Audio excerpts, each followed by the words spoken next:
Hello and welcome to Audiobook Connection, behind the scenes with the creative teams. I'm Becky Parker Geist and I'm your host.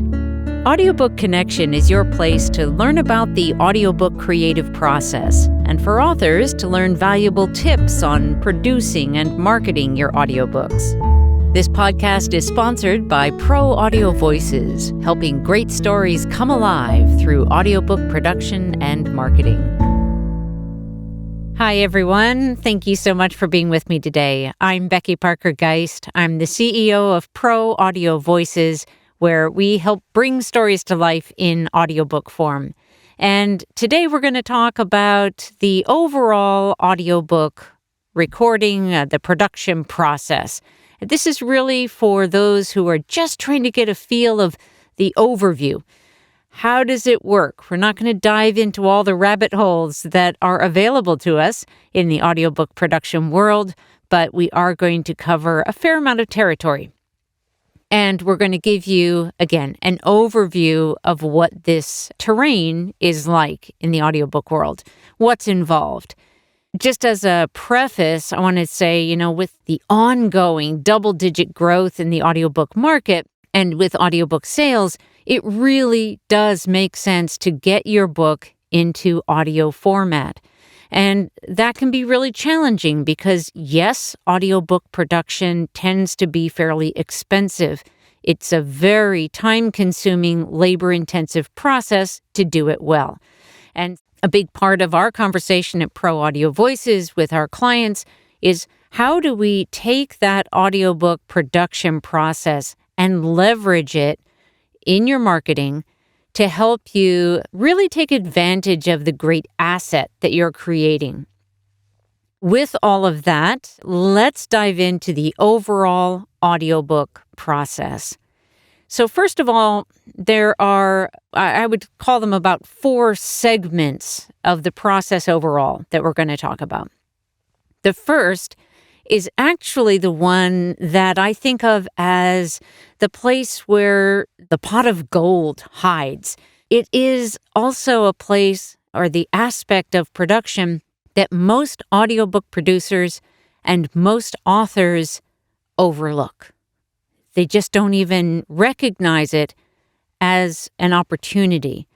And so I want to put some extra effort and extra attention on this first aspect of the process, and that is pre-production. Pre-production is really the planning out. It's the getting ready of everything before you do any recording at all. We're always going to assume that we're starting with a finished manuscript. But from that point on, there are many things that need to happen. Let's talk first about the casting process, because casting, that decision about who is going to narrate, really can make or break your audiobook. So let's dive into that just a little bit. Many authors have the idea, come into the process thinking, I have to be the narrator. Or they may come into it saying, I want to be the narrator, or not. We also have those who recognize right at the front end that really they don't want to be narrating. They want to have a professional handle that. But let's talk through some of the considerations that happen in that decision-making process about whether the book should be narrated by the author or by a professional. So first of all, I always ask this question. If an author says that they do want to narrate their own, first of all, we want to look at what your goals are overall for the whole project, for your publishing works. What's your big picture? Because that should, and it does, and it really should factor into the overall production and especially the pre-production process. When you know what it is that you want to achieve, you can much more easily figure out how to implement calls to action, make sure that content is in there that should be, and that sort of thing. We need to know what the big picture is. So, coming back to that question of who's going to narrate the book, sometimes we'll hear that authors want to save money and feel like if they do it themselves, that will save them money. So let me just briefly address that. Sometimes that's true. but it's not always. Here's why. When you're narrating your own, and it's not something that you've developed skills for, because it is a whole other skill set that is, that takes training and expertise and time and development. If you're doing this for the first time and you're narrating, it's going to take an editor a lot longer to work with the audio that you've created. So you're adding cost on the post-production side when you wouldn't have that additional expense if you were paying a professional narrator. Now, that's not always going to completely be offset, so you may still come out ahead, but it's something to consider. If that's the case, you may also want to be considering, is your audiobook going to be the best that it can be if you narrate it? The reason I say that is because it's very easy for audiobook listeners to get turned off to a particular book just because of the narrator. Your narrator can make or break your audiobook. So you want to make sure that you've got the right voice for your book. You might be the right voice, or you might not. Another question or consideration is the idea of narrating your own book something that you dread or something that you're excited about? If you're dreading it, I'll tell you right now, please don't record your own book. If it's something you're excited about, then it might be a good fit for you. And there's a whole process that you want to go into that we're not going to dive into in this episode that we do talk about in other episodes of our podcast, and that we're always happy to talk to authors about. Then the next thing is, do you have any experience with recording?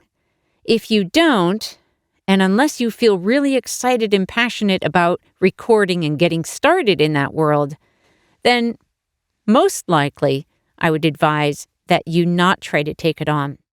There are a lot of challenging things about the process, like making sure that you maintain a consistent relationship with your microphone so that you have a consistent sound, making sure that you know what what your settings should be on your audio interface, understanding how to maintain that energy, that consistency of spontaneity and excitement throughout hours of audio recording. And again, consistency also from one recording session to another to make sure that your audiobook is really going to be the best that it can be. Another thing that comes up this is fairly frequent when an author feels like, it has to be me, is that they feel like nobody else could possibly tell the story with the same energy, the same understanding, that same depth that the author could. Now, for those who really don't understand acting and what that is about, it's not just about memorizing words. And you think about the great films or great theater that you've seen where the actor really embodies that character. Well, that is what's happening, or should be happening, with great narrators. That is what's happening because they are actors. And so what we do is we're really letting the story get into us, and also we're getting into the story. So there is a kind of true synergy and energy kind of merging between person and story that does happen. We actually have a great episode on the podcast talking about that with Joshua Townsend, and I strongly encourage you to listen to that. It was a really fun interview. And then another reason why sometimes authors want to record their own is if they are speakers or want to become speakers and want to have more speaking gigs. That can sometimes be a reason because they want to get more speaking engagements, that they want to have their voice be front and center with their audiobook. That's a good reason to want to narrate your own. It doesn't require that you do. Let's say, for example, you've got a nonfiction book and maybe you have some kind of coaching program or something that you would really, ideally, big picture, like to be selling.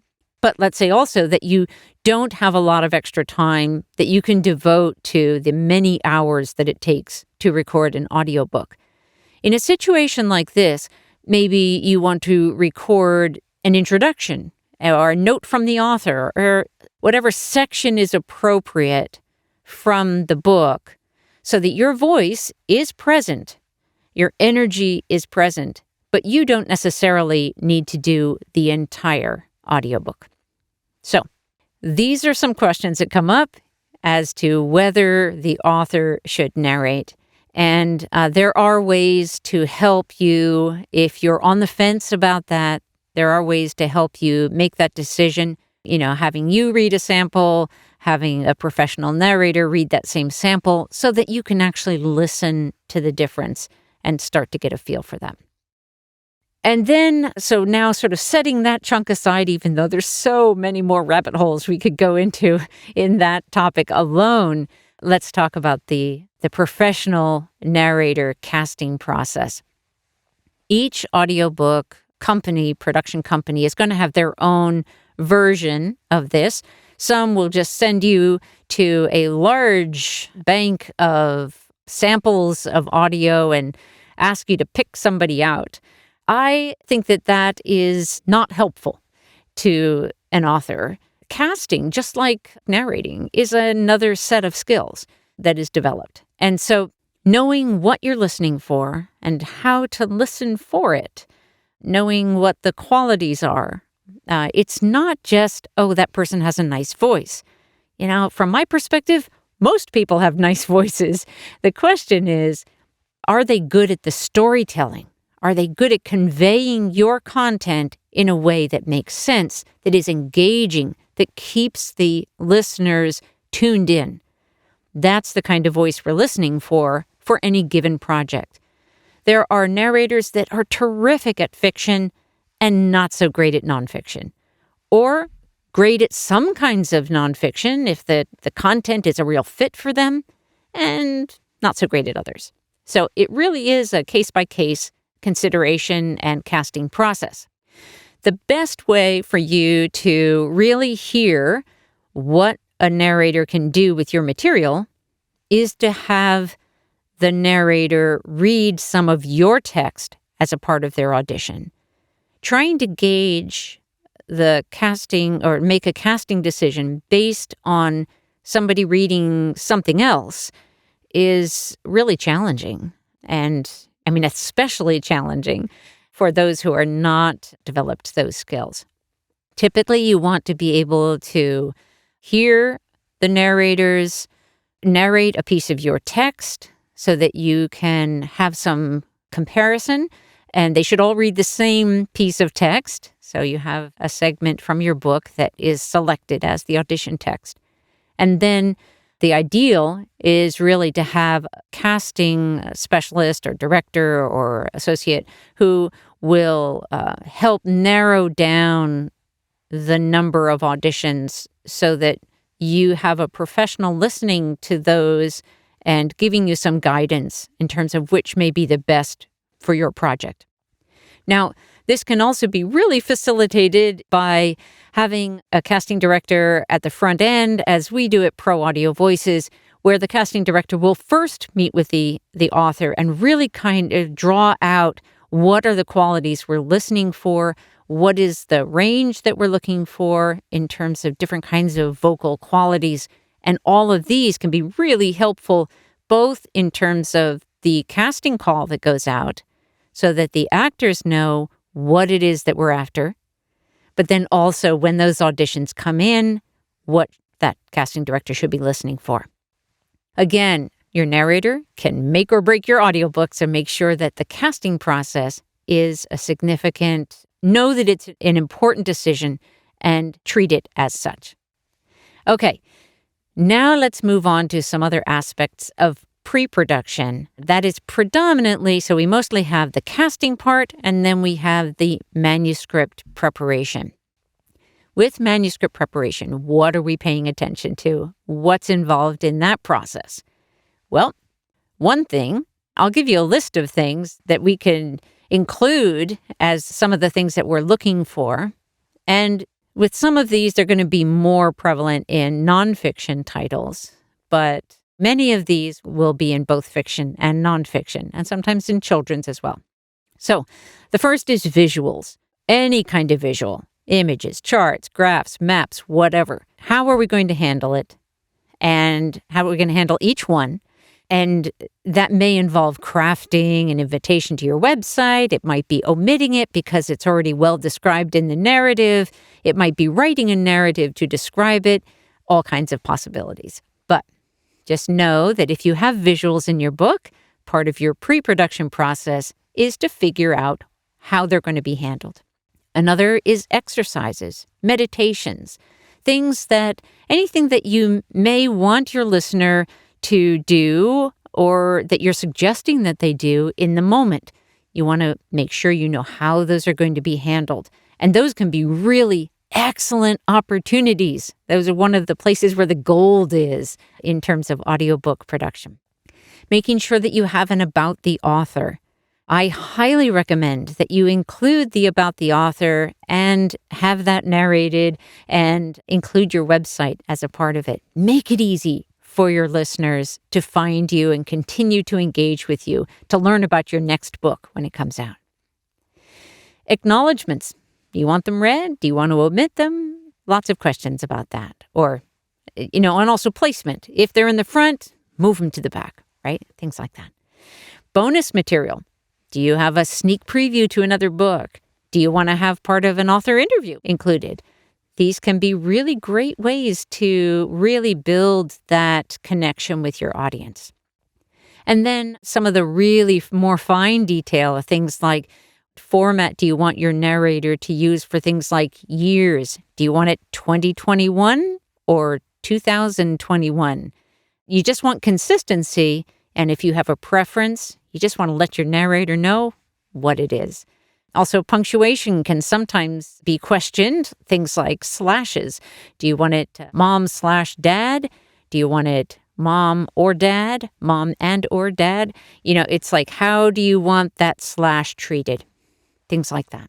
And there are other punctuation issues that can sometimes raise a question. Footnotes, endnotes, resources, glossaries, lots of things that need to have, before you start recording, you want to make sure you know how they're going to be handled. Let's take a short break. We'll be right back. Frustrated by the royalty rates for your audiobook? Annoyed that when the digital distributors say 70%, they actually mean 70% of 50% or 80% of 70%, neither of which is an actual 70%.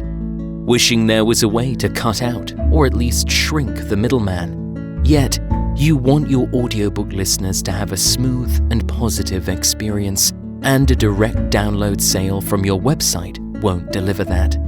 Pro Audio Voices hears you.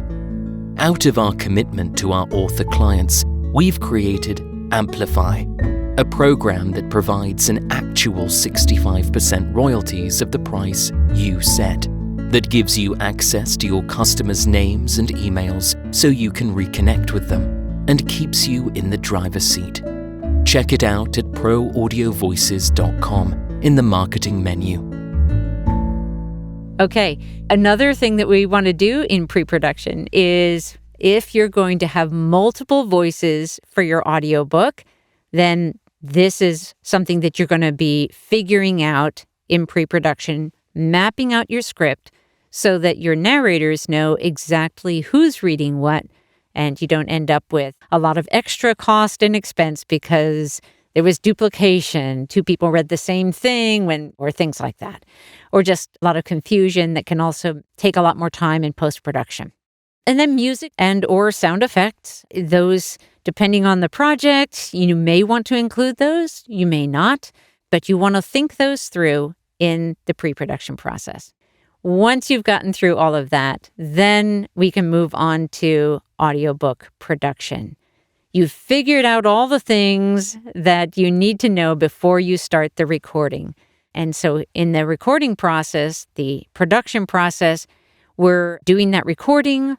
Then you're going to have an audio engineer who's going to be listening and making sure that there are no extraneous sounds, that all the words are said correctly, that they're pronounced correctly, that the sounds are within a range that's technically will pass the audiobook standards, things like that. And then There, as another step in that process, there will be that review by the author, and any corrections that need to be made, whether it's before or after you review, those corrections will be recorded for those that need that re-recording, and then inserted into the audio. So we have a nice, clean audio. When all the files are approved, then you're going to move into mastering, and that is where you're basically taking those audio files and making sure that throughout that they are meeting the audiobook standards. They have to be within a certain range and some other technical specifications that you as the author don't need to really keep track of. But the audio engineer definitely does. All right. Once you've gotten through having all of your files approved, you've got opening and closing credits that are done correctly, and you have a retail sample. That is very typically the first part of the book. And just so you know, some audiobook retailers will automatically use the first part of the book, whether you give them a different retail sample or not. That's up to them. But you need to provide a retail sample as a part of the process. And there will be much gathering of metadata, which is really important. That includes a cover image. That's 2 specifications for audiobooks, and will also involve a lot of other metadata, such as your book description, your genres, and things like that. The same or very similar information to what you would be providing as you're publishing your book. And then we talk a little bit about audiobook, the submissions process, and distribution. What do you need to know about that? What's interesting to me is that there are many indie publishing professionals, they're experts in their area of expertise. And many times they'll post about audiobook production, and they have experience as an author, but they're not audiobook experts. And there can be they're sort of putting out the general information, but often missing some of those red flags that we would like to be waving, saying, hey, okay, if you go down that path, beware about this thing. We're going to be posting some blog posts about that and get you some more information so that we're giving you those heads ups about the distribution process. But basically, here is my recommendation. You have a couple choices. You can go really narrow and focused and just do Audible and iTunes, and they are the largest retailer, but they are not by any means the only retailer. And I strongly recommend going with broad distribution, using one of the other digital distributors that will get you that broad distribution, such as Authors Republic, and that's who we use, versus using ACX, which is only Audible and iTunes. You can still get into Audible, and I recommend that you do.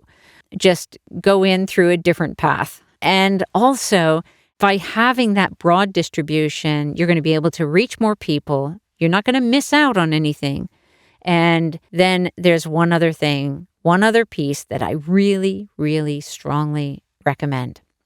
And that is also have a platform where you can earn high royalties. And I'll tell you where that is. Because first of all, I'm going to give a little information first about what's happening in the other digital distributors and the information that's out there and how it's a little bit deceptive, a little misleading. And so I want to be clear about what's really happening out there. So with ACX, where you get into Audible and iTunes only, and in general, through Audible, regardless of which way you get into their system, they claim to pay 25% for non-exclusive. I do highly recommend, again, that you go that direction and not try to do the exclusive. It might sound like 40% is a much better deal, but 40% of what is what you always need to ask. If you really get into the weeds with their formula, which they're not fully transparent about, you'll discover that it's not nearly as much as you think it ought to be. So I do recommend that you use those other channels as much as you can, go through the other distributors like Authors Republic. And on their website, you will read that it says that they pay 70%. And you should be asking, Of what? Because you have to read the fine detail to understand that it's not 70% of the retail price of whatever it sells for, which is what we would automatically assume. It's not that. It's 70% of what they receive from the retailers that are purchasing the book. The retailers take the big chunk. The distributors take a smaller chunk, but it leaves you with much less. So it sort of averages out to be about 35% for those, for going through that distributor. Now, I want to call out another platform that is very well known, and that's Findaway Voices. Authors Republic also uses, as a part of their distribution network, they use the Findaway Voices network. Findaway claims that they pay the highest royalties, and they have a program called Authors Direct, which is great. I'm glad that they have it. Basically, you're bypassing the retailers and having a way to sell it more direct yourself. They claim to pay 70%. You should be asking, of what? Well, it turns out it's 70%. Well, it's not actually 70%. If you read the details, it actually says they're paying 80% of 70%, which anyone who can do math knows is actually 56%. So that's better, and I applaud them for providing that, but it's still not as good as it gets. So what is the platform where you can get the highest royalties and the most control? It's Amplify. Amplify is available through Pro Audio Voices. We offer 65% royalties on whatever you choose to sell it for, and that's not a percentage of something else. And there's no percentage of the 65%. It is an actual 65% of the price you sell it for. You can do discount codes and coupons as for whatever amounts or percentages you choose. You can do promotional pricing whenever you choose.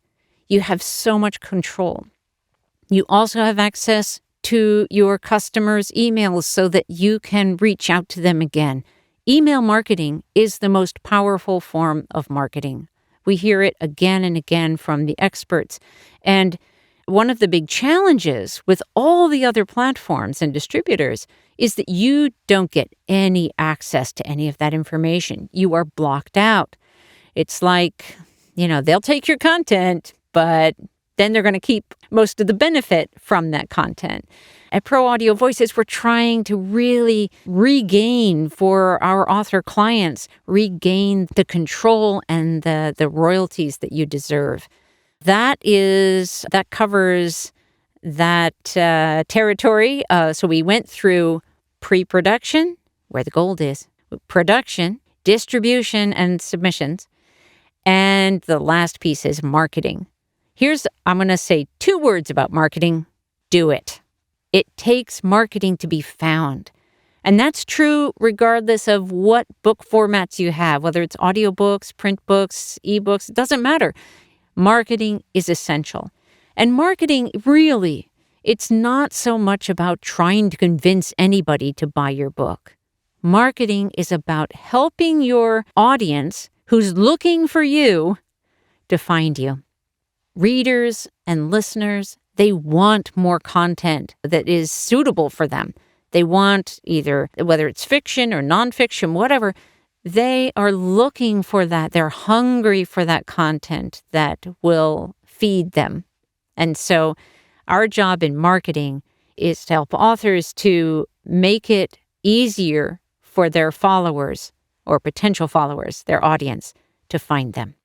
So we have covered one more time: pre-production, production, distribution, and marketing. Those are the 4 primary aspects of audiobooks and what you need in the audiobook world to succeed.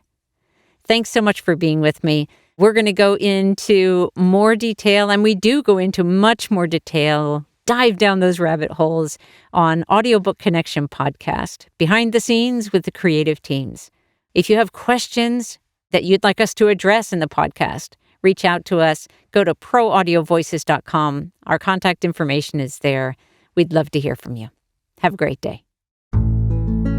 Thanks for joining us for Audiobook Connection, behind the scenes with the creative teams.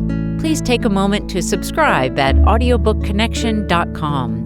The podcast is sponsored by Pro Audio Voices, helping great stories come alive through audiobook production and marketing. Learn more at proaudiovoices.com. Again, thanks for being with us, and please join us next week.